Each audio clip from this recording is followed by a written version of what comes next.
Hi అండి. ఈరోజు నేను బీరకాయ పప్పు ఎలా చేసుకున్నానో మీకు చూపిస్తున్నానండి.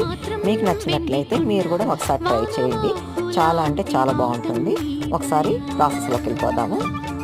నాకు తెలుసా మంచి చెడ్డ, నువ్వు చెబితే నేర్చుకుంటా, నిన్ను నమ్మినాను అంతా నీ దయా.